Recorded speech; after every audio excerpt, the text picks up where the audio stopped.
The body. This body is the physical covering. Food made its birth possible. On food it lives, without food it must die. It consists of cuticle, skin, flesh, blood, bone, and water. It cannot be the Atman, the ever-pure, the self-existent. It did not exist before birth, it will not exist after death. It exists for a short time while only in the interim between them. Its very nature is transient and subject to change. It is a compound, not an element. Its vitality is only a reflection. It is a sense object which can be perceived like a jar. How can it be the Atman, the experiencer of all experiences? The body consists of arms, legs, and other limbs. It is not the Atman, for when some of these limbs have been cut off, a man may continue to live and function through his remaining organs. The body is controlled by another. It cannot be the Atman, the controller. The Atman watches the body with its various characteristics, actions, and states of growth. That this Atman, which is the abiding reality, is of another nature than the body, must be self-evident. The body is a bundle of bones held together by flesh. It is very dirty and full of filth. The body can never be the same as the self-existent Atman, the knower. The nature of the Atman is quite different from that of the body. It is the ignorant man who identifies himself with the body, which is compounded of skin, flesh, fat, bone, and filth. The man of spiritual discrimination knows the Atman, his true being, the one supreme reality, as distinct from the body. The fool thinks, I am the body. The intelligent man thinks, I am an individual soul united with the body.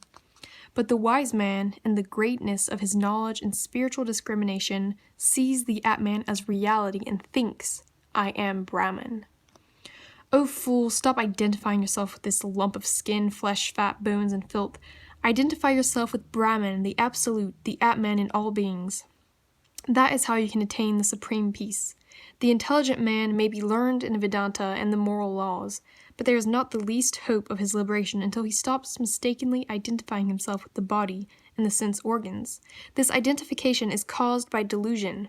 You never identify yourself with the shadow cast by your body, or with its reflection, or with the body you see in a dream or in your imagination.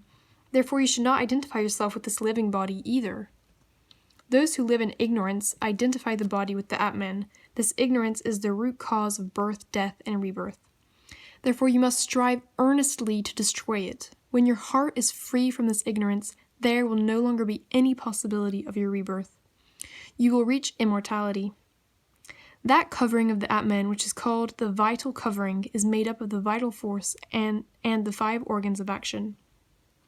The body is called the physical covering. It comes to life when it is enveloped by the vital covering. It is thus that the body engages in action. This vital covering is not the Atman, for it is merely composed of the vital airs. Air-like, it enters and leaves the body. It does not know what is good or bad for itself, or for others. It is always dependent upon the Atman. Purification. The mind, together with the organs of perception, form the mental covering. It causes the sense of I and mine. It also causes us to discern objects. It is endowed with the power and faculty of differentiating objects by giving them various names. It is manifest, enveloping the vital covering. The mental covering may be compared to the sacrificial fire. It is fed by the fuel of many desires. The 5 organs of perception serve as priests. Objects of desire are poured upon it like a continuous stream of oblations. Thus it is that this phenomenal universe is brought forth. Ignorance is nowhere except in the mind. The mind is filled with ignorance, and this causes the bondage of birth and death. When in the enlightenment of the Atman, a man transcends the mind, the phenomenal universe disappears from him. When a man lives in the domain of mental ignorance, the phenomenal universe exists for him. In dream, the mind is emptied of the objective universe, but it creates by its own power a complete universe of subject and object. The waking state is only a prolonged dream. The phenomenal universe exists in the mind. In dreamless sleep, when the mind does not function, nothing exists. This is our universal experience. Man seems to be in bondage to birth and death. This is a fictitious creation of the mind, not a reality.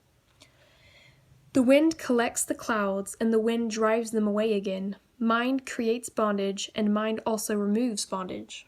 The mind creates attachment to the body and the things of this world. Thus it binds a man as a beast is tied by a rope. But it is also the mind which creates in a man an utter distaste for sense objects, as if for poison. Thus it frees him from bondage. The mind, therefore, is the cause of man's bondage and also of his liberation. It causes bondage when it is darkened by rajas. It causes liberation when it is freed from rajas and tamas and made pure. If discrimination and dispassion are practiced to exclusion of everything else, the mind will become pure and move toward liberation. Therefore, the wise man who seeks liberation must develop both these qualities within himself. That terrible tiger called an impure mind prowls in the forest of the sense objects. The wise man who seeks liberation must not go there. The mind of the experiencer creates all the objects which he experiences while in the waking or the dreaming state. Ceaselessly, it creates differences in men's bodies, color, social condition, and race. It creates variations of the gunas. It creates desires, actions, and the fruits of actions. Man is pure spirit, free from attachment. The mind deludes him. It binds him with the bonds of the body, the sense organs, and the life breath. It creates in him the sense of I and mine. It makes him wander endlessly among the fruits of the actions it has caused. The error of identifying Atman with non-Atman is the cause of man's birth, death, and rebirth. This false identification is created by the mind. Therefore, it is the mind that causes the misery of birth, death, and rebirth for the man who has no discrimination and is tainted by rajas and tamas. Therefore, the wise, who know reality, have declared that the mind is full of ignorance. Because of this ignorance, all the creatures of the universe are swept helplessly hither and thither, like masses of cloud before the wind. Therefore, the seeker after liberation must work carefully to purify the mind. When the mind has been made pure, liberation is as easy to grasp as the fruit which lies in the palm of your hand. Seek earnestly for liberation, and your lust for sense objects will be rooted out. Practice detachment towards all actions, have faith in the reality, devote yourself to the practice of spiritual disciplines such as hearing the word of Brahman, reasoning and meditating upon it. Thus the mind will be freed from the evil of rajas. The mental covering, therefore, cannot be the Atman. It has a beginning and an end, and is subject to change. It is the abode of pain. It is an object of experience. The seer cannot be the thing which is seen. The covering of intellect. The discriminating faculty which with its powers of intelligence, together with the organs of perception, is known as the covering of intellect. To be the doer is its distinguishing characteristic. It is the cause of man's birth, death, and rebirth. The power of intelligence that is in the covering of intellect is a reflection of the Atman, the pure consciousness. The covering of intellect is an effect of Maya. It possesses the faculty of knowing and acting. It always identifies itself entirely with the body, sense organs, etc. It has no beginning. It is characterized by its sense of ego. It constitutes the individual man. It is the initiator of all actions and undertakings. Impelled by the tendencies and impressions formed in previous births, it performs virtuous or sinful actions and experiences their results. It gathers experiences by wandering through many wombs of higher or lower degree. The states of waking and dreaming belong to this covering of intellect. It experiences joy and sorrow. Because of its sense of I and mind, it constantly identifies itself with the body and the physical states, and with the duties pertaining to the different stages and orders of life. This covering of intellect shines with a bright light because of its proximity to the shining Atman. It is a garment of the Atman, but man identifies himself with it and wanders around the circle of birth, death, and rebirth because of his delusion. The Atman, which is pure consciousness, is the light that shines in the shrine of the heart, the center of all vital force. It is immutable, but it becomes the doer and experiencer when it is mistakenly identified with the covering of intellect. The Atman assumes the limitations of the covering of intellect because it is mistakenly identified with that covering, which is totally different from itself. This man, who is the Atman, regards himself as being separate from it, and from Brahman, who is the one Atman in all creatures. An ignorant man, likewise, may regard a jar as being different from the clay of which it was made. By its nature, the Atman is forever unchanging and perfect, but it assumes the character and nature of its coverings because it is mistakenly identified with them. Although fire is formless, it will assume the form of red-hot iron. Delusion. The disciple. Either because of delusion or from other reason, the Atman appears to be the individual self. This mistaken identification had no beginning, and that which had no beginning cannot have an end either. Therefore, this mistake about the individual soul's identity must be eternal, and its wanderings through birth, death, and rebirth must continue forever. Then how can there be any liberation? Master, kindly explain this to me. The Master. Your question is to the point, O prudent one. Listen to me attentively. Something which has been conjured up by delusion and only exists in your imagination can never be accepted as a fact. By its nature, the Atman is forever unattached, beyond action and formless. Its identity with objects is imaginary, not real. We say, the sky is blue. Has the sky any color? The Atman is the witness, beyond all attributes, beyond action. It can be directly realized as pure consciousness and infinite bliss. Its appearance as an individual soul is caused by the delusion of our understanding and has no reality. By its very nature, this appearance is unreal. When our delusion has been removed, it ceases to exist. Its appearance as an individual soul lasts only as long as our delusion lasts, since the misapprehension arises from a delusion of our understanding. As long as our delusion continues, the rope appears to be a snake. When the delusion ends, the snake ceases to exist. It is true that ignorance and its effects have existed from a time without any beginning, but ignorance, although beginningless, comes to an end when knowledge dawns. It is completely destroyed, root and all, like the dreams that vanish utterly when we awake. When something which was previously non-existent comes into being, this implies that it has been non-existent from a beginningless time, but this non-existence, although beginningless, ceases as soon as that thing comes into existence. It is clear, therefore, that ignorance, although beginningless, is not eternal. We see that a previous state of non-existence may come to an end, even though it is beginningless. It is the same with the semblance of an individual self. This semblance is due to a false identification of the Atman with the intellect and other coverings. The Atman, by its very nature, is essentially distinct and separate from them. The identification of the Atman with the intellect, etc., is caused by ignorance. This false identification can be dispelled only by perfect knowledge. Perfect knowledge, according to the revealed scriptures, is the realization of the Atman as one with Brahman. This is attained by an absolute discrimination between the Atman and the non-Atman. Therefore, a man should practice discrimination between the Atman and the individual self. Just as very muddy water shines transparently when the mud clears away, so the Atman shines with a pure luster when the impurities have been removed. When the darkness of unreality vanishes, the eternal Atman is clearly revealed. Therefore, a man should strive to free eternal Atman from the unrealities of egotism and delusion.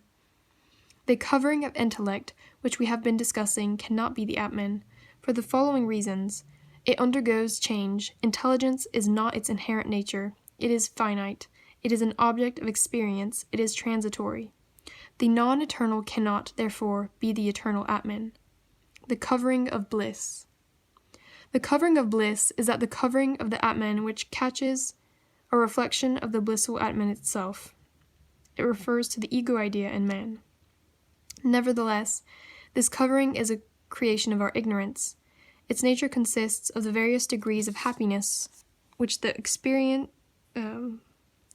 experienced when a desired object is gained. Its blissful nature is spontaneously felt by righteous men when they reap the reward of their good deeds.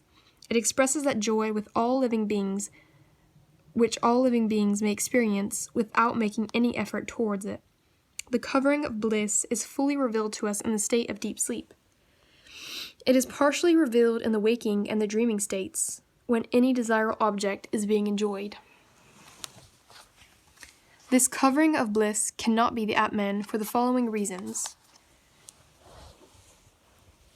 It has limitations. It is an effect of Maya. Its joyful nature is experienced as the result of good deeds. It is of the same kind as the other coverings, which are all products of Maya. If we reason and meditate on the truth of the scriptures, transcending all the 5 coverings of ignorance, we realize that the ultimate existence, which is the Atman, the witness, the infinite consciousness. The Atman is self-luminous, distinct from the 5 coverings. It is the witness of the 3 states of consciousness. It is existence, changeless, pure, ever blissful. It is to be realized by the man of discrimination as the Atman within himself. Atman is Brahman. The disciple. Master, if we reject these 5 coverings as unreal, it seems to me that nothing remains but the void. How then can there be an existence which the wise man may realize as one with his Atman? The Master. That is a good question, O prudent one. Your argument is clever. Nevertheless, there must be an existence, a reality, which perceives the ego sense and the coverings, and is also aware of the sense and the coverings, and is also aware of the void, which is their absence. This reality by itself remains unperceived. Sharpen your discrimination that you may know this Atman, which is the knower. He who experiences is conscious of himself. Without an experiencer, there can be no self-consciousness. The Atman is its own witness, since it is conscious of itself. The Atman is no other than Brahman. The Atman is pure consciousness, clearly manifest, as underlying the states of waking, dreaming, and dreamless sleep. It is inwardly experienced as unbroken consciousness, the consciousness that I am I. It is the unchanging witness that experiences the ego, the intellect, and the rest, with their various forms and changes. It is realized within one's own heart as existence, knowledge, and bliss absolute. Realize this Atman within the shrine of your own heart. The fool sees the reflection of the sun in the water of a jar and thinks it is the sun. Man, in the ignorance of his delusion, sees the reflection of pure consciousness upon the coverings and mistakes it for the real I. In order to look at the sun, you must turn away from the jar, the water, and the sun's reflection in the water. The wise know that these 3 are only revealed by the reflection of the self-luminous sun. They are not the sun itself. The body, the covering of intellect, the reflection of consciousness upon it, none of these is the Atman. The Atman is the witness, infinite consciousness, revealer of all things, but distinct from all, no matter whether they be gross or subtle.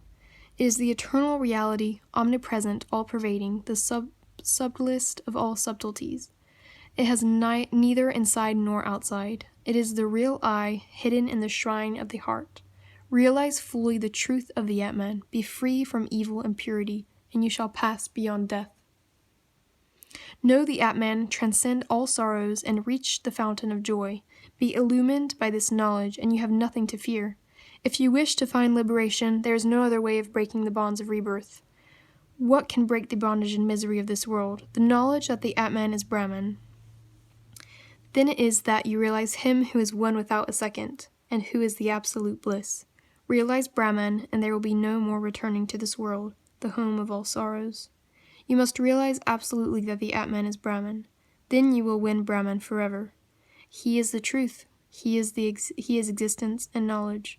He is absolute. He is pure and self-existent. He is eternal, unending joy. He is none other than the Atman. The Atman is one with Brahman. This is the highest truth. Brahman alone is real. There is none but he. When he is known as the supreme reality, there is no other existence but Brahman. The universe. Brahman is the reality, the one existence, absolutely independent of human thought or idea. Because of the ignorance of our human minds, the universe seems to be composed of diverse forms. It is Brahman alone. A jar made of clay is no other than clay. It is clay essentially. The form of the jar has no independent existence. What then is the jar? Merely an invented name. The form of the jar can never be perceived apart from the clay. What then is the jar? An appearance. The reality is the clay itself. This universe is an effect of Brahman. It can never be anything else but Brahman. Apart from Brahman, it does not exist. There is nothing beside him.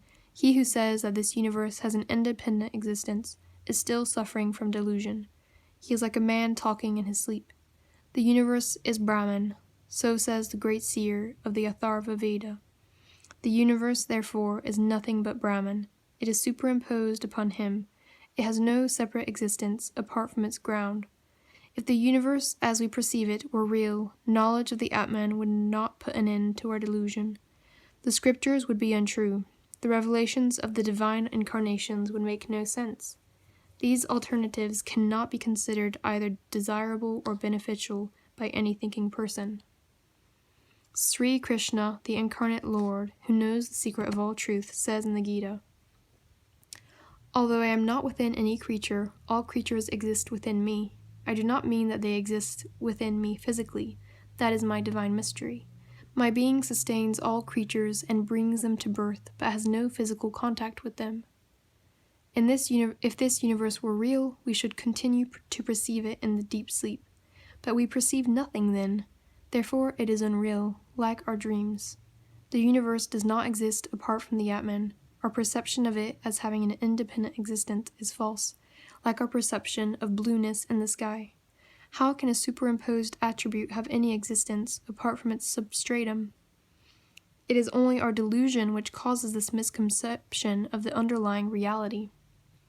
No matter what a deluded man may think he is perceiving, he is really seeing Brahman and nothing else but Brahman. He sees mother of pearl and imagines that it is silver. He sees Brahman and imagines that it is the universe. But this universe, which is superimposed upon Brahman, is nothing but a name. I am Brahman.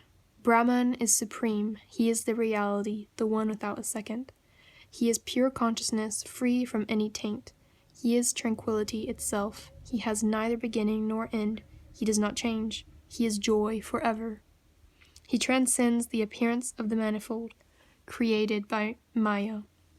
He is eternal, forever beyond reach of pain, not to be divided, not to be measured, without form, without name, undifferentiated, immutable. He shines with his own light. He is everything that can be experienced in this universe. The illumined seers know him as the uttermost reality, infinite, absolute, without parts, the pure consciousness. In him they find that knower, knowledge, and known have become one. They know him as the reality which can neither be cast aside, since he is ever present within the human soul, nor grasped, since he is beyond the power of mind and speech. They know him immeasurable, beginningless, endless, supreme in glory. They realize the truth. I am Brahman. That art thou. The scriptures establish the absolute identity of Atman and Brahman by declaring repeatedly, that art thou. The terms Brahman and Atman and their true meaning refer to that and thou, respectively. In their literal, superficial meaning, Brahman and Atman have opposite attributes, like the sun and the glowworm, the king and his servant, the ocean and the well, or Mount Meru and the atom. Their identity is established only when they are understood in their true significance and not in a superficial sense. Brahman may refer to God, the ruler of Maya and creator of the universe. The Atman may refer to the individual soul associated with the 5 coverings which are effects of Maya. Thus regarded, they possess opposite attributes. But this apparent opposition is caused by Maya and her effects. It is not real, therefore, but superimposed. These attributes caused by Maya and her effects are superimposed upon God and upon the individual soul. When they have been completely eliminated, neither soul nor God remains. If you take the kingdom from a king and the weapons from a soldier, there is neither soldier nor king. The scriptures repudiate any idea of a duality in Brahman. Let a man seek illumination in the knowledge of Brahman as the scriptures direct. Then those attributes which our ignorance has superimposed upon Brahman will disappear. Brahman is neither the gross nor the subtle universe. The apparent world is caused by our imagination and its ignorance. It is not real. It is like seeing the snake in the rope. It is like a passing dream. That is how a man should practice spiritual discrimination and free himself from his consciousness of this objective world. Then let him meditate upon the identity of Brahman and Atman, and so realize the truth. Through spiritual discrimination, let him understand the true inner meaning of the terms Brahman and Atman, thus realizing their absolute identity. See the reality in both, and you will find that there is but one. When we say, "This man is that same Devadatta whom I have previously met," we establish a person's identity by disregarding those attributes superimposed upon him by the circumstances of our former meeting. In just the same way, when we consider the scriptural teaching "That art thou," we must disregard those attributes which have been superimposed upon that and thou. The wise men of true discrimination understand that the essence of both Brahman and Atman is pure consciousness, and thus realize their absolute identity. The identity of Brahman and Atman is declared in hundreds of holy texts. Give up a false notion that the Atman is this body, this phantom. Meditate upon the truth that the Atman is neither gross nor subtle, neither short nor tall, that it is self-existent, free as the sky, beyond the grasp of thought. Purify the heart until you know that I am Brahman. Realize your own Atman, the pure and infinite consciousness.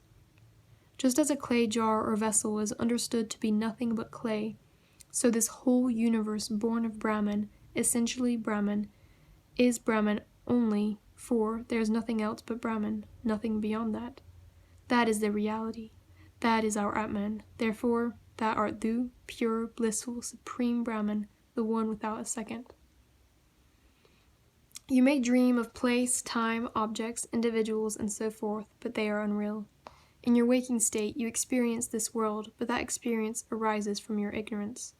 It is a prolonged dream, and therefore unreal. Unreal also are this body, these organs, this life breath, this sense of ego. Therefore that art thou, pure, blissful, supreme Brahman, the one without a second. Because of delusion, you may mistake one thing for another, but when you know its real nature, then that nature alone exists. There is nothing else but that. When the dream breaks, the dream universe has vanished. Does it appear, when you awake, that you are other than yourself? Caste, creed, family, and lineage do not exist in Brahman. Brahman has neither name nor form. It transcends merit and demerit. It is beyond time, space, and the objects of sense experience. Such is Brahman, and that art thou. Meditate upon this truth. It is supreme. It is beyond the expression of speech, but it is known by the eye of pure illumination. It is pure, absolute consciousness, the eternal reality. Such is Brahman, and that art thou. Meditate upon this truth. It is untouched by those 6 waves, hunger, thirst, grief, delusion, decay, and death, which sweep the ocean of worldliness. He who seeks union with it must meditate upon it within the shrine of the heart. It is beyond the grasp of the senses. The intellect cannot understand it. It is out of the reach of thought. Such is Brahman, and that art thou. Meditate upon this truth. It is the ground upon which this manifold universe, the creation of ignorance, appears to rest. It is its own support. It is neither the gross nor the subtle universe. It is indivisible. It is beyond comparison. Such is Brahman, and that art thou. Meditate upon this truth. It is free from birth, growth, change, decline, sickness, and death. It is eternal. It is the cause of the evolution of the universe, its preservation and its dissolution. Such is Brahman, and that art thou. Meditate upon this truth. It knows no differentiation or death. It is calm, like a vast, waveless expanse of water. It is eternally free and indivisible. Such is Brahman, and that art thou. Meditate upon this truth. It is that one reality which appears to our ignorance as a manifold universe of names and forms and changes, like the gold of which many ornaments are made. It remains in itself unchanged. Such is Brahman, and that art thou. Meditate upon this truth. There is nothing beyond it. It is greater than the greatest. It is the innermost self, the ceaseless joy within us. It is absolute existence, knowledge, and bliss. It is endless, eternal. Such is Brahman, and that art thou. Meditate upon this truth. Meditate upon this truth, following the arguments of the scriptures by the aid of reason and intellect. Thus you will be freed from doubt and confusion and realize the truth of Brahman. This truth will become as plain to you as water held in the palm of your hand.